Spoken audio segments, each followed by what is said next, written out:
आज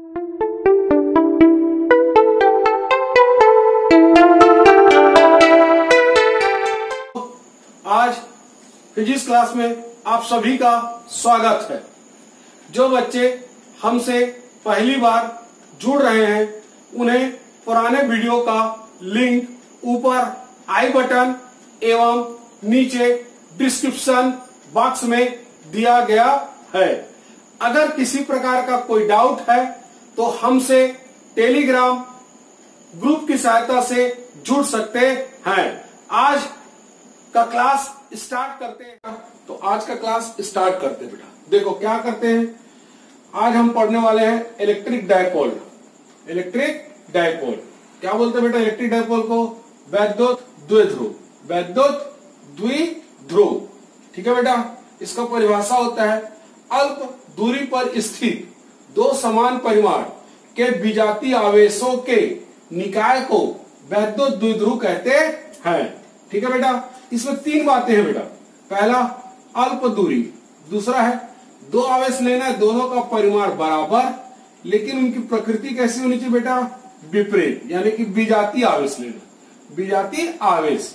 ठीक है। ऐसे निकाय को हम लोग क्या बोलते हैं? वैद्युत द्विध्रुव कहते हैं। देखो बेटा, हम ले रहे हैं पहला आवेश प्लस क्यू, दूसरा आवेश क्या ले रहे हैं बेटा? Minus Q. ठीक है, ये आपको ध्यान है। क्लियर हो गया। अब हम देखो दोनों आवेश की प्रकृति कैसे देख रहे हैं बेटा? विपरीत, एक धन और एक दूसरा क्या है? ऋण। तो विपरीत हो गया, विजातीय आवेश हो गया।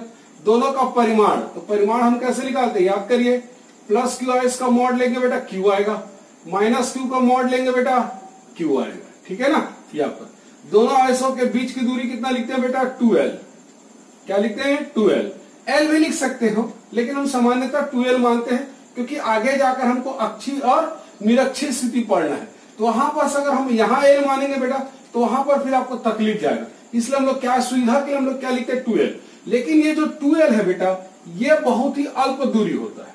अब अल्प दूरी का सेंस केवल क्या है? इस सेंस को समझिए बेटा। अल्प दूरी का सेंस केवल इतना है कि ऋण आवेश और धन आवेश की दोनों के बीच में आकर्षण रहना चाहिए, क्योंकि विपरीत प्रकृति का बेटा आकर्षण होगा तभी ये निकाय बनेगा। ऐसा नहीं रखना है कि हम दोनों आवेश को बहुत ज्यादा दूरी पर रख दी। बहुत ज्यादा दूरी पर रखेंगे तो इन दोनों का प्रभाव नहीं पड़ेगा, अर्थात उन दोनों के बीच कोई आकर्षण बल नहीं लगेगा, है ना बेटा। तो ये निकाय भी नहीं बनेगा, ये आपको ध्यान रखना। तो सेंस केवल इतना है अल्प दूरी का कहने का कि दोनों आवेश का इफेक्ट एक दूसरे पर रहे, एक दूसरे पर रहे। ऐसे निकाय को हम लोग क्या बोलते हैं बेटा? विद्युत द्विध्रुव। अब इसमें कुछ कुछ खास बातें बेटा।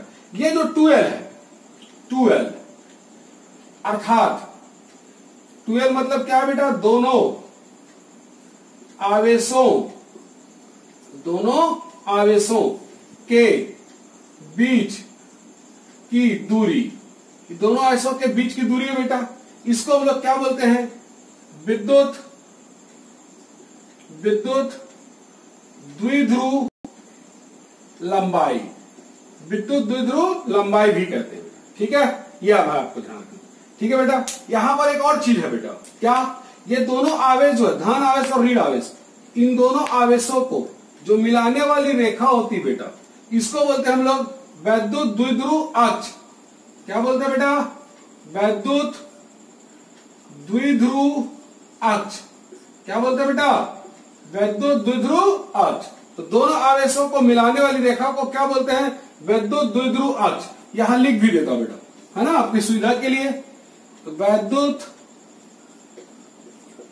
द्विध्रुव अक्ष, अक्ष किसको बोलते हैं बेटा? दोनों आवेशों को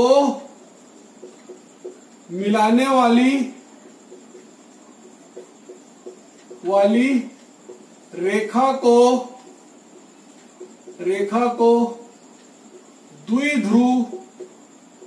द्विध्रुव अक्ष कहते हैं।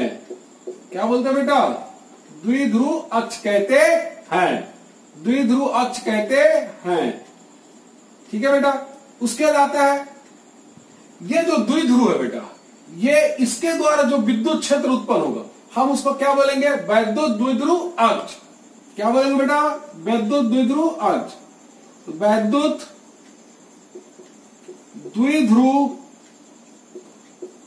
के कारण उत्पन्न क्षेत्र को वैद्युत द्विध्रुव क्षेत्र कहते हैं। क्या कहते हैं बेटा? वैद्युत द्विध्रुव क्षेत्र कहते हैं। ठीक है, उसके बाद पढ़ना अपने को वैद्युत द्विध्रुव आघूर्ण बेटा, ये आप पढ़ने जा रहे हैं ना, ध्यान दीजिएगा इधर। तो वैद्युत द्विध्रुव आघूर्ण किसको बोलते हैं बेटा? वैद्युत द्विध्रुव की लंबाई और आवेश के गुणनफल को वैद्युत द्विध्रुव आघूर्ण कहते हैं। किसको बोलते हैं बेटा? वैद्युत द्विध्रुव की लंबाई और आवेश के गुणनफल को वैद्युत द्विध्रुव आघूर्ण कहते हैं। ठीक है बेटा, तो पहले हम वैद्युत द्विध्रुव बना लेते हैं। ये एक प्लस क्यू आवेश ले लिए बेटा, दूसरा क्या लिया? माइनस क्यू आवेश। दोनों आवेशों के बीच की दूरी कितना लिया बेटा? 2l। विद्युत द्विध्रुव आघूर्ण, विद्युत द्विध्रुव आघूर्ण बराबर आवेश गुणित द्विध्रुव की लंबाई। तो विद्युत द्विध्रुव आघूर्ण को हम लोग प्रदर्शित करते हैं P से बेटा। आवेश क्या लिखेंगे? कोई भी एक आवेश का परिमाण, क्योंकि दोनों आवेश का परिमाण क्या बेटा? बराबर है। कोई भी एक आवेश का परिमाण Q, दोनों आवेशों के बीच की दूरी, उसी को हम लोग क्या बोलते हैं? द्विध्रुव की लंबाई। तो P बराबर आ जाएगा बेटा Q इंटू 2l। इसकी दिशा होती है बेटा ऋण आवेश से धन आवेश की ओर। हमेशा इसकी दिशा क्या होगी? विद्युत द्विध्रुव आघूर्ण की दिशा क्या होती है? ऋण आवेश से धन आवेश की ओर। इसका मात्रा यहां लिख देता हूं बेटा, P की दिशा ऋण आवेश से धन आवेश की ओर, ऋण आवेश से धन आवेश की ओर होती है। अब इस दिशा की बात कर रहे हैं और ये उसका परिमाण बताएगा। इसका मतलब क्या हुआ? वैद्युत द्विध्रुव आघूर्ण एक सदिश राशि है,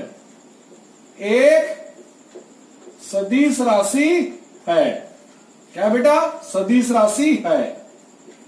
ये आपको ध्यान, ठीक है। वैद्युत द्विध्रुव आघूर्ण का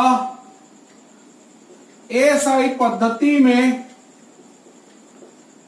मात्रक, एसआई पद्धति मात्रक होता है बेटा इसका। देखो आवेश का मात्रक क्या होता है? कूलाम। दूरी का मात्रक क्या लिखते हैं बेटा? मीटर। तो कूलाम इंटू मीटर। बेटा जब इसका सिंबल में लिखोगे तो ये आपको बहुत सावधानी रखना पड़ेगा। अगर हम सिंबल में लिखेंगे कूलाम को क्या लिखते हैं बेटा? सिंबल में कैपिटल C, ये देखिए, इंटू मीटर के लिए क्या लिखते हैं? Small m। ये आपको ध्यान रखना बेटा, इसलिए कैपिटल C लगाना कूलाम के लिए, मीटर के लिए स्मॉल m। गलती से भी आप स्मॉल c लिखेंगे, जल्दी में कहीं गलती से आपने ऐसा लिखा तो लोग क्या पढ़ेंगे इसको? सेंटीमीटर। ये आपको ध्यान रखना, ठीक है। तो ऐसी कोई गलती नहीं करना है। ये आपको ध्यान रखना। तो ये हो गया विद्युत द्विध्रुव आघूर्ण का एसआई मात्रा। क्या हो गया? एसआई मात्रा। अब उदाहरण बेटा, हमारे केमिस्ट्री में बहुत सारे ऐसे अणु होते हैं जो वैद्युत द्विध्रुव को प्रदर्शित करते हैं। क्या करते हैं बेटा? प्रदर्शित करते हैं। जैसे H2O, HCl, NH3 इत्यादि इत्यादि ऐसे अणु है ये जो वैद्युत द्विध्रुव को प्रदर्शित करते हैं। क्या करते हैं बेटा? प्रदर्शित करते हैं, याद रखना, ठीक है। इसलिए ऐसे अणु को हम लोग क्या बोलते हैं? ध्रुवीय अणु। क्या बोलते हैं बेटा? ध्रुवीय अणु। आपको याद करिए 11वीं क्लास में अपने केमिस्ट्री में पढ़ा होगा H2O का। देखिए उसका संरचना थोड़ा ध्यान से, H2O का संरचना पर ध्यान देते बेटा, है देखिए। तो H2O का संरचना देखिए, O क्या कहलाता है? ऑक्सीजन परमाणु, H हाइड्रोजन परमाणु और ये हाइड्रोजन परमाणु। याद रखना बेटा, इन दोनों के बीच बॉन्ड बनता है बेटा, इन दोनों के बीच बॉन्ड। और आपको याद होगा इन दोनों के बीच का जो बॉन्ड होता है ये लगभग 104 डिग्री, है ना। लगभग कितना होता है बेटा? 104 डिग्री के आसपास होता है, दशमलव कुछ होता है, अपन उसको ध्यान नहीं देते, है ना। इनकी जो संरचना होती है आरेखीय होती है, तो आरेखीय बना दे बेटा। इसलिए इनके बीच का कोण कितना है? 104 डिग्री के आसपास है, दशमलव कुछ और होता है ना। आपको वहां पर पढ़ाया गया होगा इसका द्विध्रुव आघूर्ण।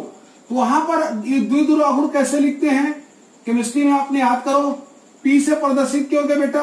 और आपको बोला गया होगा वहां पर कि द्विध्रुव आघूर्ण, विद्युत द्विध्रुव आघूर्ण की जो दिशा होती है वो हाइड्रोजन परमाणु से ऑक्सीजन परमाणु से हाइड्रोजन परमाणु की ओर होती। कहां होती है? ऑक्सीजन परमाणु से हाइड्रोजन परमाणु की ओर, अर्थात निगेटिव प्रकृति से पॉजिटिव प्रकृति की ओर होती है। तो ये कुछ उदाहरण है बेटा, ऐसे अणु है जो विद्युत द्विध्रुव को प्रदर्शित करते हैं।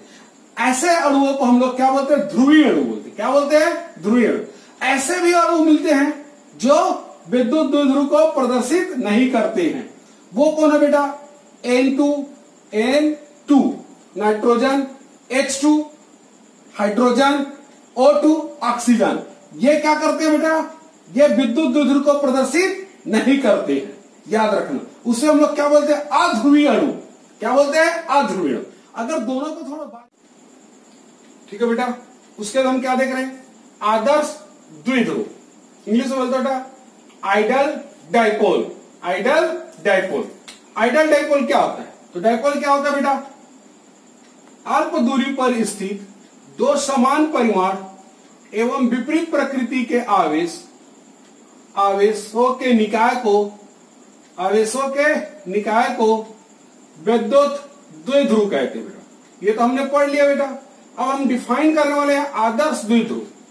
तो आदर्श द्विध्रुव में जो आवेश का मान होता है बेटा, जब आवेश का मान अधिक से अधिक हो, अधिक से अधिक तथा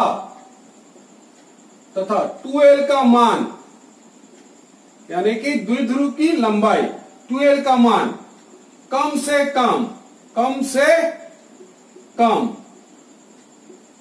हो तो ऐसे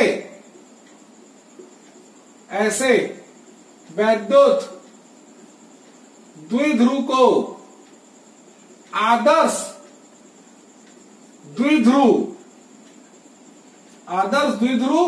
कहते हैं। इसका मतलब क्या हुआ?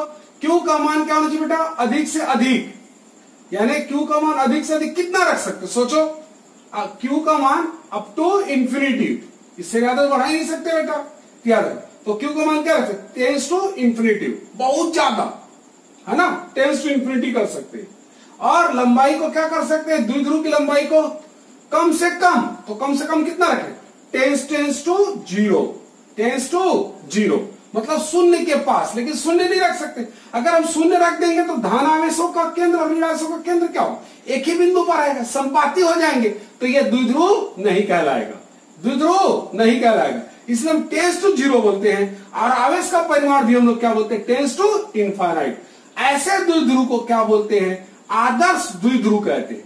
ऐसे द्विध्रुव को क्या बोलते हैं, आदर्श द्विध्रुव कहते हैं। ठीक है बेटा, ये भी नोट कर लीजिए।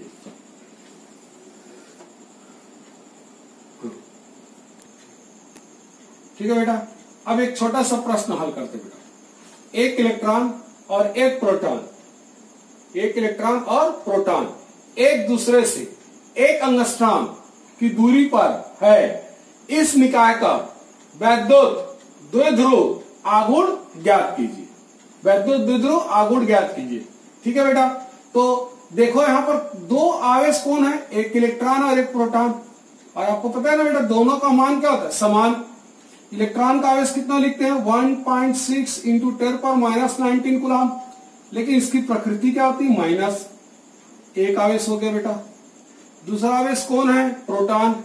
प्रोटॉन की प्रकृति क्या होती है, प्लस। उसका मान कितना होता है, 1.6 इंटू 10⁻19 कूलम। ये दूसरा आवेश हो गया। ठीक है, दोनों आवेशों की दूरी कितना दिया है, 1 एंगस्ट्रॉम। ये दूरी कहलाएगा, अर्थात 2L बराबर क्या दिया होगा आपको, 1 एंगस्ट्रॉम। अब एंगस्ट्रॉम को बदलना आना चाहिए बेटा। 1 एंगस्ट्रॉम बराबर कितना होता है, 10 की घात -10 मीटर। 10 की घात -10 मीटर, ये हो गया बेटा। अब हमको इसका क्या निकालना है, वैद्युत द्विध्रुव आघूर्ण। तो वैद्युत द्विध्रुव आघूर्ण को किससे प्रदर्शित करते हैं, P से। कोई भी एक आवेश का परिमाण गुणित दोनों आवेशों के बीच की दूरी। तो कोई भी एक आवेश का परिमाण 1.6 गुणित 10 की घात -19 कूलम।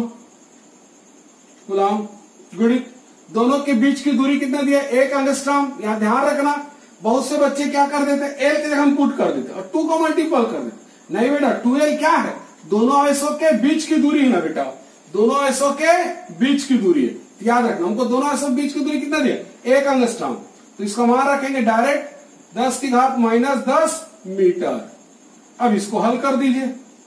तो देखो 1.6, इसके पावर को हल कर लीजिए बेटा, कितना आ जाएगा, यह आ जाएगा 10⁻⁻29 coulomb into metre. Coulomb into metre, तो ये उसका मान हो गया बेटा।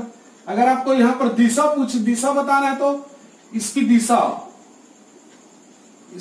दिशा इलेक्ट्रॉन से प्रोटॉन की ओर होगी। किधर होगी, इलेक्ट्रॉन से प्रोटॉन की ओर, अर्थात ऋण आवेश से धन आवेश की ओर होगी। और ये हमेशा क्या होगी, इन दोनों को मिलाने वाली जो आवेश है की रेखा है उसी के अनुदिश होगी बेटा, ये अनुदिश। ठीक है, ये भी नोट कर लीजिए। ठीक है।